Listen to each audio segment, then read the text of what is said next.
Hello बच्चों, आज जो हम टॉपिक करने वाले हैं वो है जेनेटिक्स। तो आज हम जेनेटिक्स के बारे में पढ़ेंगे। आपने ये टर्म बहुत बार सुना होगा, जेनेटिक्स, वेरिएशन। तो जेनेटिक्स होता क्या है? Genetics is a branch of biology that deals with the study of heredity and variation. ये ब्रांच ऑफ बायोलॉजी है जो डील करता है हेरिडिटी एंड वेरिएशन से। अभी मैं आपको हेरिडिटी और वेरिएशंस के बारे में नहीं बताऊंगी, because we would have a detailed discussion on that later on. पर आपको ये समझना पड़ेगा कि जेनेटिक्स में हम हेरिडिटी की बातें करते हैं एंड वेरिएशंस की बातें करते हैं। जो टर्म जेनेटिक्स है, इट वाज कॉइन्ड बाय बैटिसन इन 1906। तो इस टर्म को बैटिसन ने 1906 में पहली बार इंट्रोड्यूस किया था। Then this word came to known to us. ठीक है, तब ये जेनेटिक शब्द हमारे नॉलेज में आया, which was given by Bateson in 1906. Now heredity and variation, जिसके बारे में भी हमने बात की, are the two fundamental characteristics of inheritance. तो ये दो fundamental characteristics हैं of inheritance के। ठीक है, तो what is heredity? सबसे पहले हम heredity के बारे में पढ़ लेते हैं। See, heredity is the transmission of genetics character from parents to the offspring, and it deals with the phenomena of like begets like. तो basically heredity is the transfer of characters from parents to offspring is known as heredity. जब parents से बच्चों में characters transfer होते हैं, उसी चीज को हम क्या बोलते हैं? हेरिडिटी। ठीक है, human babies are like human beings in overall characteristics. तो ह्यूमन बेबीज ने कैरेक्टर्स इनहेरिट किए हैं अपने पेरेंट्स से। ठीक है, and when we are talking about variations, so these are the differences like morphological, cytological, physiological और behavioural amongst the individual of the same species and the offspring of the same parent. तो variations हमें morphological, cytological, physiological और behavioural जो variations मिलते हैं individuals के बीच में of the same species, उसी को हम वेरिएशंस कहते हैं।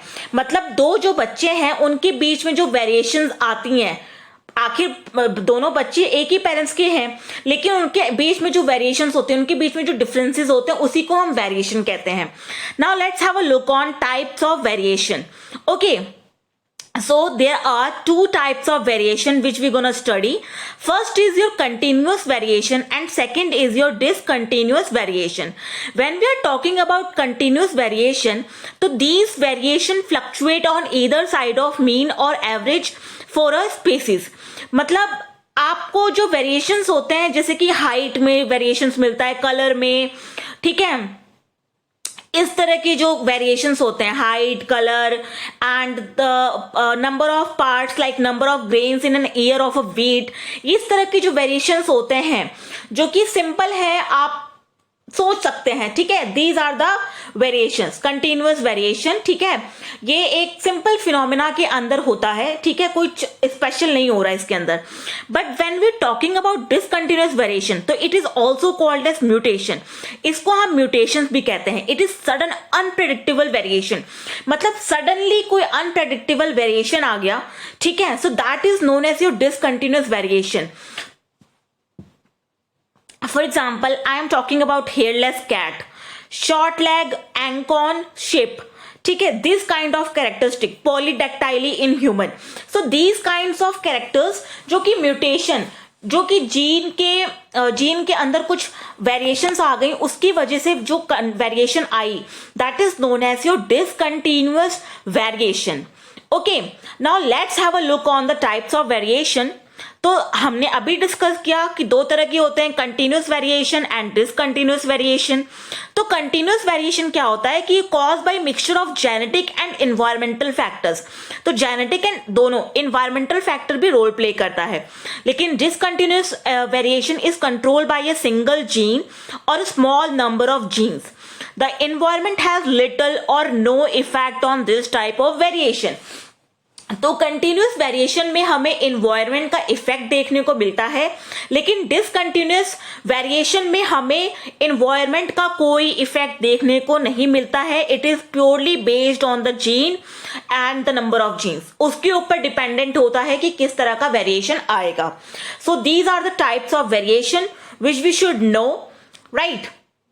And now let's have a look on, अच्छा, pre Mendelian ideas about inheritance के बारे में पढ़ेंगे.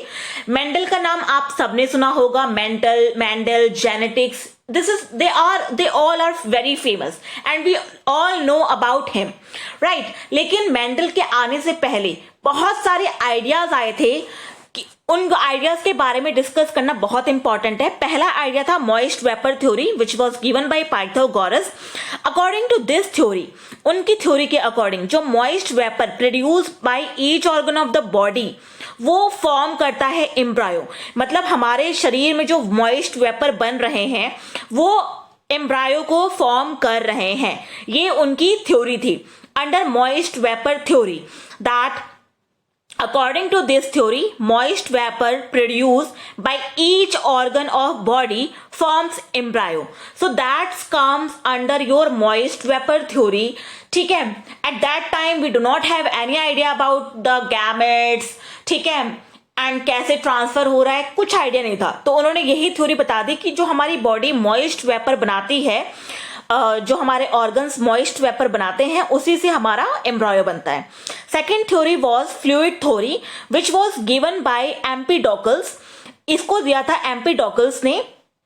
इस थ्योरी के अंदर produce by different parts of body mix together to form embryo. तो इसके अंदर क्या होता है कि जो फ्लूइड होता है produce by different parts of body that mix together to form embryo. तो यहाँ पे उन्होंने क्या चीज बोली कि फ्लूइड जो हमारी बॉडी प्रोड्यूस करती है व्हेन दे गॉट मिक्स, उससे हमारा एम्ब्रायो फॉर्म होता है. तो फ्लूइड थ्योरी थोड़ा सा शायद करीब जा रहा था, लेकिन उन्होंने यही बोला कि फ्लूइड. उन्होंने कोई गैमेट नाम नहीं दिया इस चीज को, स्पर्म, ओवा, इस तरह की टर्मिनोलॉजी यूज नहीं की. उन्होंने फ्लूइड बोला. If I am not wrong, तो उनका फ्लूइड से मतलब यही होना चाहिए था. बाकी यहाँ पे उन्होंने यही बोला कि fluid produce by different parts of body mix together to form embryo. So that is about your fluid theory. Third theory is about reproductive blood theory. तो रिप्रोडक्टिव ब्लड थ्योरी जो थी was given by Aristotle. Aristotle जो हमारे महान philosopher थे Aristotle, उन्होंने reproductive blood theory दी थी under which जो हमारे ब्लड हैं वो रिप्रोडक्शन में काम करते हैं. So according to him blood is related to reproduction.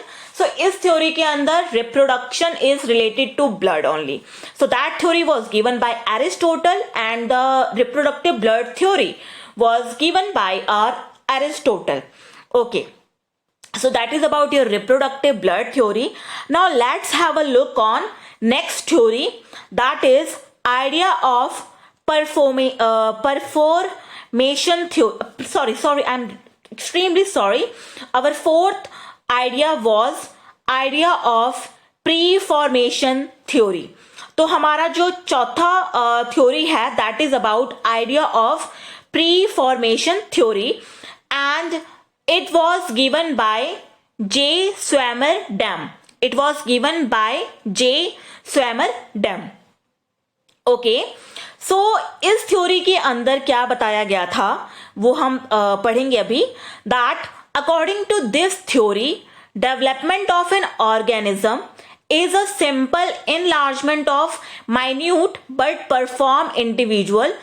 Okay तो इस थ्योरी के अंदर क्या है कि डेवलपमेंट ऑफ एन ऑर्गेनिज्म हो रहा है is a simple enlargement of a minute but perform pre formed individual. मतलब एक इंडिविजुअल प्री फॉर्म हो चुका है, वो छोटे से वो बड़ा हो रहा है. ठीक है. Development of an organism is a simple enlargement of a minute but pre formed individual.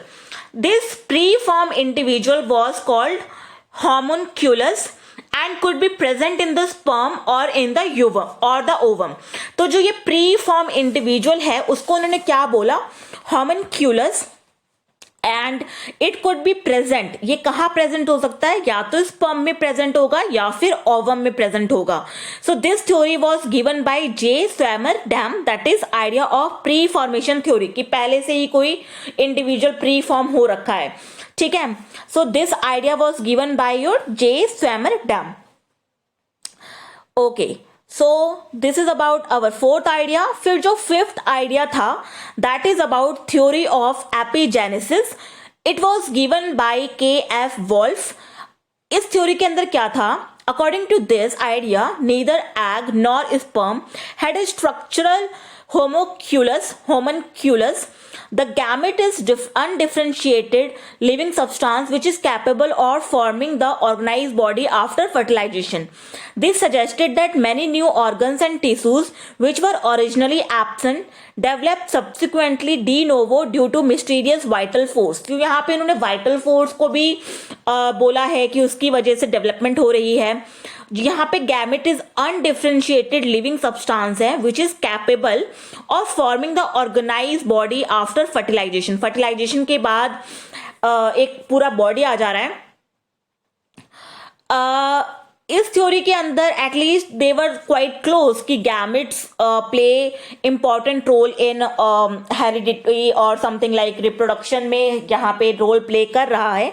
So they were quite close, but at the same time due to mysterious vital force इस चीज को भी उसने अपनी थ्योरी में रखा. अब next theory है द पैनजेनेसिस हाइपोथेसिस. इस थ्योरी, ये थ्योरी जो थी वो खुद चार्ल्स डार्विन ने दी थी एंड उन्होंने क्या सजेस्ट किया था that every part of the body produces very small invisible bodies called gemmules और पैनचेन्स. तो हर एक जो every part of the body जो है वो एक स्मॉल इनविजिबल बॉडीज बनाता है जो कि जिसको हम क्या कहते हैं gemmules, which are transported through the blood stream to the sex organ where they are assemble into gametes. जो ट्रांसपोर्ट होते हैं ब्लड स्ट्रीम से to the sex organs where they are assemble into gametes, जहां पे वो जाके gametes में convert हो जाते हैं. तो कुछ इनविजिबल बॉडीज की बात की है जिसको उन्होंने गैम्यूल्स बोला है, जो कि ट्रांसपोर्ट होते हैं ब्लड स्ट्रीम से to the sex organs and जहां पे वो असेंबल्स होते हैं गैमेट्स में. तो this theory was given by your Charles Darwin.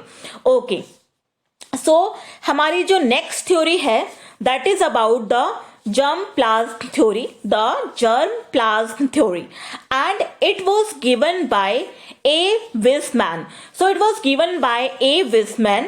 The germ plasm is responsible for transmission of characters. तो जो germ plasm होते हैं they are responsible for transmission of characters. तो जो characters transfer हो रहे हैं from parents to offspring, that is by the germ plasm. So that theory was given by A. Wiseman. Okay, so ये जितने भी आइडियाज थे ये सारे आइडियाज हमारे ग्रिगोर जोहानन मेंडल के आने से पहले के आइडियाज हैं. उनके आने से पहले ये सारे आइडियाज थे कि अच्छा ऐसे होता होगा रिप्रोडक्शन, अच्छा ऐसे ट्रांसफर होते होंगे कैरेक्टर्स.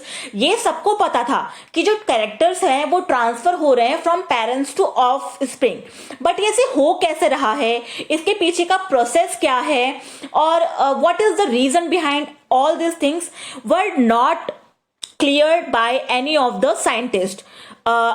ग्रिगोर जोहानन मेंडल के आने से पहले किसी ने भी इस चीज को ढंग से नहीं बताया था. और ग्रिगोर जोहानन मेंडल ने हमारा मतलब जब वो आए वो रेवोल्यूशन लेकर आए हैं जेनेटिक्स के फील्ड में. सो उनके ऊपर तो हमें डिटेल में पढ़ना है. So that's why I will cover him about in the next lecture. अभी I am just giving you the idea कि पहले क्या सीन था. मेंडल के आने से पहले हेरिडिटी में क्या सोचा जाता था, वेरिएशन इस जेनेटिक्स में क्या सोचा जाता था. तो इस तरह की जेनेटिक्स समझी गई थी. एंड जो जेनेटिक्स होता है, can you see here the cell, nucleus, chromosome, DNA. तो अभी के लिए it is not relevant to this unit, but heredity का मतलब यही होता है कि transfer of characteristic from parents to offspring and that is done by your DNA. ठीक है, वो हम आगे पढ़ेंगे. I am just giving you an idea about the genetics, but the most important role was played by Mendel, and we will study about him in detail in the next lecture. So thank you guys, thank you so much. Neither egg nor sperm had a structural homunculus. The gamete is undifferentiated living substance which is capable of forming the organized body after fertilization. This